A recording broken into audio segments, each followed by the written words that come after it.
Lakers Nation, what is going on? So, it's Miss 81 here back with the new video on my channel today.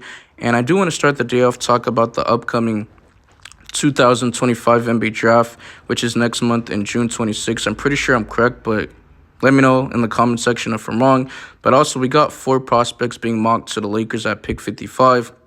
And shout out to you guys for, supporting me. So before I get into the video, guys, and give you guys my opinions or thoughts on these 4 prospects entering the 2025 NBA draft, I'd really appreciate it if you could like the video so my channel can grow to reach it to a bigger audience. Really help the algorithm a lot, but also subscribe. I just want to say thank you, man, for 3K subs.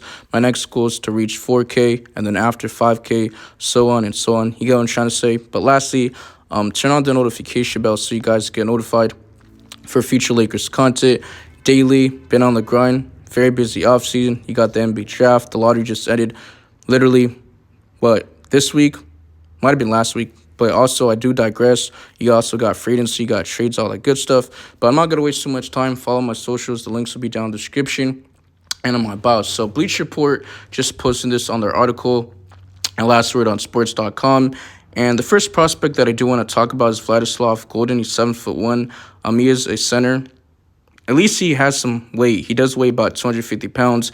Did play at the University of Michigan Wolverines. He's a senior. Did play his whole collegiate career in college. But it does seem like he'll be an ideal fit for the Los Angeles Lakers on both ends of the floor. Two-way player, so at least he's not one-dimensional player because the Lakers really lack that. We need guys that can play both ends. And that's been one of the biggest concerns on this roster. But he did post averages of 16.6 points per game, shooting 60.7% from the field, very efficient, and 33.3% from the three-point. So that's not the greatest, but he also shooting 73.1% from the three-point line. From the free throw line. My apology, not from the three-point line. 7 rebounds, which is very good. 1.4 blocks, 1.1 assists for the Wolverines. He did most of his scoring inside the paint, only attempting threes by his senior year, but showed the ability to finish through contact either on the roll or in the post and in the block using his body or elbow back to the basket. Additionally, he displayed a knack for crashing the offensive glass, which the Lakers desperately need because it showed it throughout the series, especially the first 5 games against the Minnesota Timberwolves. But Game 5, he absolutely got destroyed against Rudy Gobert. He had the time of his life. The first 4 games he did struggle, but Game 5, he had like 27 points, 24 rebounds. And they're just very imposing, one of the biggest teams in the league. You also got Julius Randle. I believe it was like Game 3, Game 4. Jackson, he was just guarding him, and he was like, get off me. And he used his body back to the basket, pushed him up, and fell for it and went for a layup. You get what I'm trying to say? So the Lakers need some bigger bodies. We don't need frail guys like Jackson Hayes. That's why he didn't really get too much playing time. He only played like 10 or 8 minutes a night, but was like Game 3, Game 4, he dropped like 2 points 2 points in 4 minutes. So unacceptable. That's why he didn't play. Game 5 was just coach's decision. But let's continue on this article. It says, tallying 2 offensive rebounds per game in each of the last 4 seasons, numbers that J.D. Redick and the Lakers will love.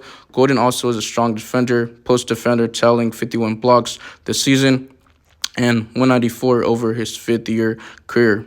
So despite being an older rookie, Goldin would help the team's rebounding and defense tremendously, and his willingness to take threes, which is a must in today's game, an added bonus for bigs like him. So at least he's respected, because if you're a center, right, and you have to go contest or close out from the three-point out on the perimeter, then it's going to create more driving lanes going to the basket because you're not going to have a rim protector.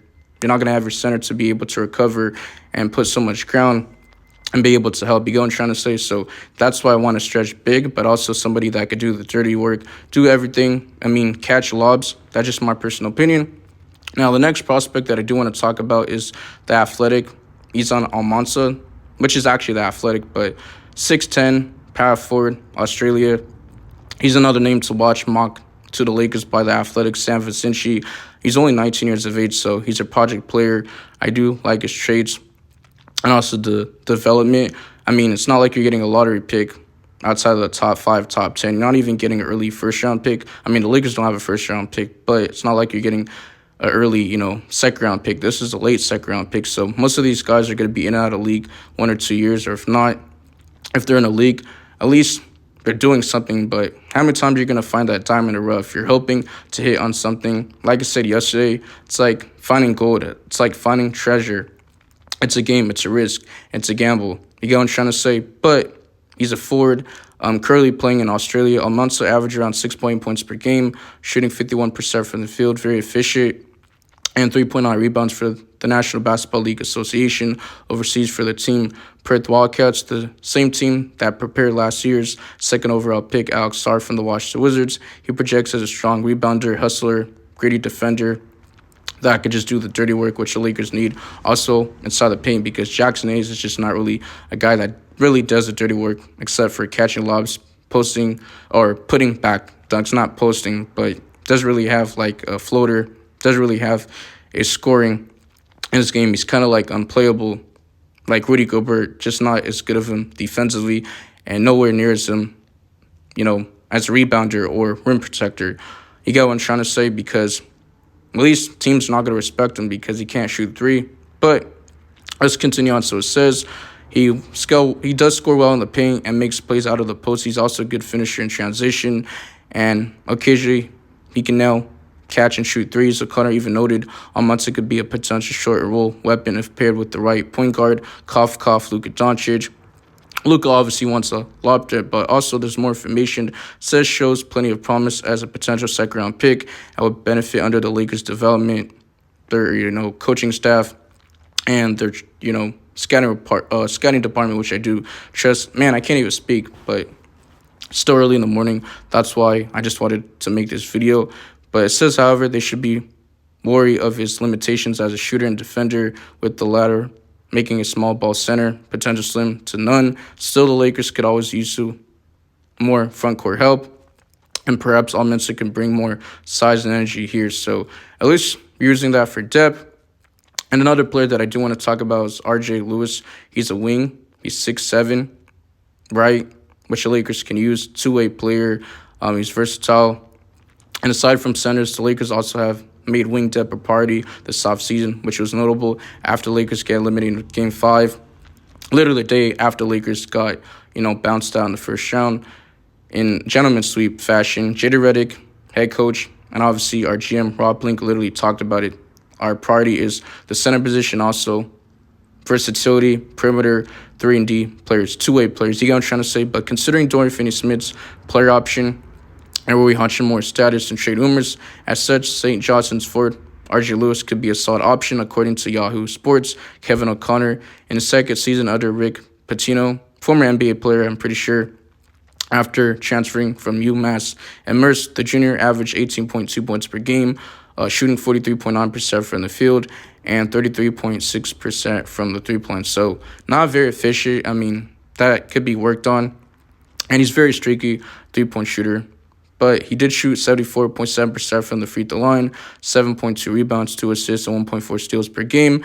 And O'Connor described Lewis as a tone setter on defense with his versatility, his intensity, being able to guard multiple positions, staying in front of their man, at least not getting blown by or getting cooked, but also noting that he could attack down holes. So he's a point of attack player, and that's very good. Other scouting reports highlight similar traits while mentioning his solid mid-range game as well. However, there are concerns over his inconsistent shooting and decision-making, being able to, turn over the ball, and pointing out he was benched in Red Storm's second loss for those reasons. Still, the Lakers would benefit molding a 3-and-D prospect into a rotation player under J.J. Redick, and Lewis, like other mentioned here, appears to be a decent bet at 55.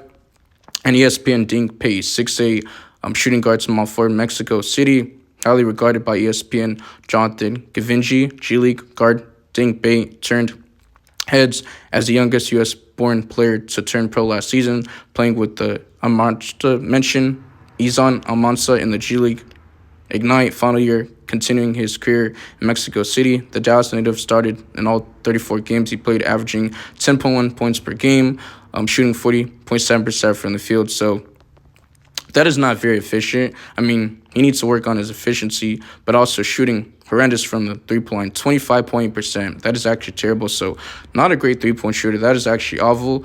And he's a terrible free throw shooter, 58.1%. So he's not like this great three-point shooter. I mean, doesn't really work like that. But 5.2 rebounds and 1.9 assists. Pate's also a tall guard who could score from all 3 levels and make plays for himself, but also others, particularly in transition. A recent clip from the NBA Draft Combine showed him throwing down an alley-oop pass from the edge of the restricted area. Pate's size, versatility, and experience make him an intriguing potential pick for the Lakers, someone they could develop and grow. Like I said, this is a project player at 2 or 3 later on, but similar to Lewis, they may have to work with him on his shot selection and defense. His awareness make him a wild card of a second-round prospect. So Lakers fans, NBA fans, you know, you guys let me know in the comment section. How do you guys feel about these 4 prospects? I really appreciate the support. Continue to like, share, subscribe. And yeah, man, turn on notification bell so you guys get notified for daily content. Follow my socials. Once again, everything in the bio, description, and voice your opinions. Cheers, and I'm out of your piece.